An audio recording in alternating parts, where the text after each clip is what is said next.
vou dizer exatamente 1940 não, mas começa com as grandes guerras. Imagina aí, cara, numa grande guerra,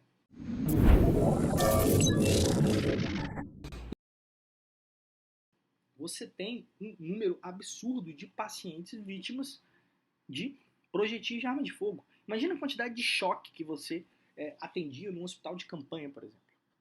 E tem um camarada, teve a história de um médico militar francês, Albaniak, ou Albaniak, não sei como é que ele pronuncia exatamente o sobrenome dele, e ele desenvolveu, né, em 1952, a primeira punção de veia subclávia utilizando uma agulha longa.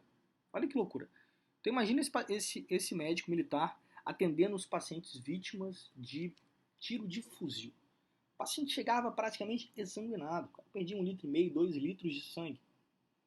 E aí esse médico tem uma brilhante ideia, porque ele tentava puncionar as veias periféricas, e você concorda comigo que a pele é uma janela do choque, e você vai ter uma vasoconstricção absurda nessa região. Você não conseguia puncionar as veias periféricas, a não ser que você tentasse uma dissecção, né? Mas aí perdia, precisava de material, gente, equipe, né? A punção seria muito mais rápida. E o que ele pensa? Será que seria possível puncionar uma veia central? Será que as veias centrais do corpo, né, as veias profundas do corpo, na verdade, as veias profundas, também estariam colabadas, também estariam de difícil punção ou elas estariam abertas? E o Albani que ele dá uma brilhante ideia porque ele punciona a veia subclávia, que talvez seja a veia que, desse sistema que a gente está falando de acesso venoso central, seria o sistema que é menos colapsável, é o sistema que aguenta maior, por exemplo, uma perda volêmica. E ele faz isso com uma agulha muito longa. Não é o que a gente conhece hoje da técnica de Selby. Ele funciona com uma agulha muito longa, ele tem que manter a agulha, mas ele consegue fazer infusão.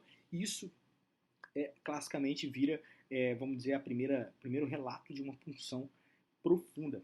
Mas a história que realmente a gente conhece, a história desse vovozinho, a história de Seldinger. Seldinger ele descreve uma técnica, né, um ano depois, em 53, que é a punção venosa central guiada por um catéter metálico. Isso que significa a punção pela técnica de Seldinger. É guiar o procedimento por uma estrutura metálica, o guia metálico, o fio hidrofílico que vem dentro lá do equipo, vem dentro do material de punção venosa profunda. Foi isso que ele descreveu. E até hoje, a técnica de Seldinger ela é usada tanto para punções venosas quanto para punções arteriais. Inclusive, outros procedimentos se beneficiam dessa brilhante ideia do nosso mestre Seldinger de usar uma estrutura metálica para guiar um procedimento.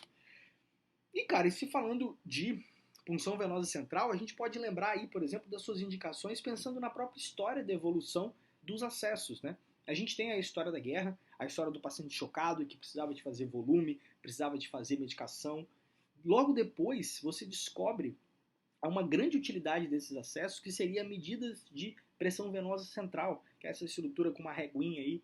Né? Isso deu uma habilidade hemodinâmica dentro da medicina muito importante. Isso mais ou menos na década de 60. Logo depois você descobre, por exemplo, a possibilidade de fazer medicações hiperosmolares, não, substâncias hiperosmolares, inclusive nutrir o seu paciente, né, com nutrição parenteral. Além disso, você desenvolve a habilidade de colocar drogas que seriam mais benéficas, por exemplo, num sistema central, na veia central, lá no átrio, para você ter uma estrutura onde você tem um volume sanguíneo melhor, você tem uma depuração sanguínea melhor, e aí você começa a desenvolver o uso de drogas vasoativas, e o conceito fundamental de usar essas medicações, por exemplo, no acesso central. Você cria a possibilidade de ter fluxo suficiente para conseguir colocar um paciente em uma máquina de filtração, uma máquina de terapia de substituição renal, o que a gente chama de hemodiálise. Então a própria história da evolução da tecnologia ou do entendimento da possibilidade que um acesso venoso central dava para a medicina, conta-se também as suas próprias indicações.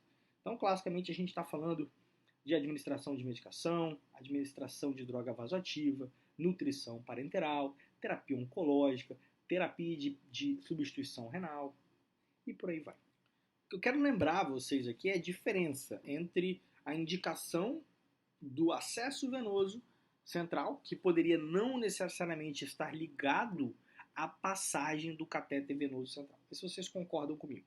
Por exemplo, se eu tenho um paciente que precisa de fazer uma trombectomia devido a uma TVP aguda, extensa e líquido-femoral, e eu opto fazer uma trombectomia mecânica, né, com terapia endovascular.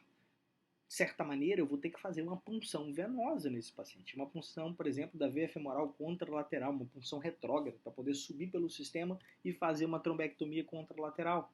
Eu não passei necessariamente um catéter venoso central.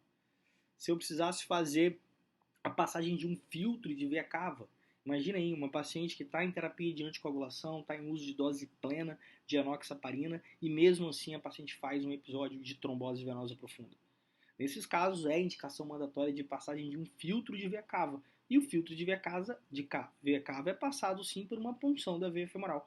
Então, eu só quero deixar claro para vocês que a indicação do acesso não necessariamente é a passagem do catéter, mas sim o catéter é o nosso protagonista quando a gente fala de acesso venoso central.